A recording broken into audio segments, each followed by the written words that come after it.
नमस्कार, मी Gautam Kamble. GK news मराठीमध्ये आपलं सर्वांचं स्वागत. तुम्ही पाहत आहात मराठवाड्याच्या कुशीतलं जीके न्यूज मराठी. आता घेऊ विविध क्षेत्रातील राजकीय, सामाजिक, आर्थिक, कृषी आणि क्रीडा व तसेच शैक्षणिक विषयी घडामोडींचा आढावा. चला तर वळूया पुढील बातमीकडे. आता बातमी आहे गुन्हेगारी क्षेत्रात खळबळ माजवणारी. पाहूया सविस्तर. तर आता बातमी आहे नागपूरमधून.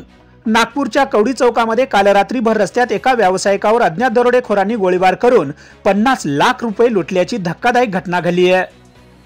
दुचाकीवरून आलेल्या दोघा अज्ञात दरोडेखोरांनी राजू रूपचंद दीपानी यांना या व्यावसायिकावर लक्ष करत 3 गोळ्या झाल्या आणि तब्बल 50 लाखाची रोकड लुटून घटनास्थळावरून फरार झाले. ही घटना घडली आहे बुधवारी रात्री 11:30च्या सुमारास. व्यावसायिक राजू दीपानी हे आपल्या मोपेडवरून घरी जात असताना SBI ATM जवळ ही धक्कादायक घटना घडली आहे. प्रथम चेहऱ्यावर रसायन फवारलं आणि नंतर तुफान गोळीबार.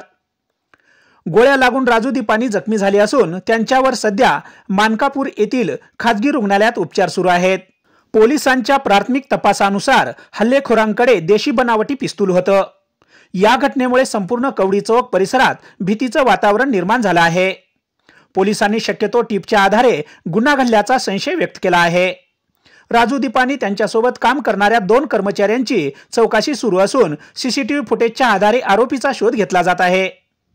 पोलीस आयुक्त रवींद्र कुमार शिंगल, जॉईंट CP नवीचंद्र रेड्डी आणि DCP निकेतन कदम यांनी घटनास्थळी भेट देऊन क्राईम ब्रँचचे सर्व युनिट सध्या तपासात गुंतले आहेत.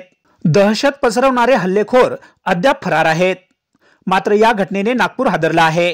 Bureau report, GK news, Nagpur. तुम्ही पाहत आहात महाराष्ट्राच्या कुशीतलं जीके न्यूज मराठी. सात जनतेची, भूमी महाराष्ट्राची.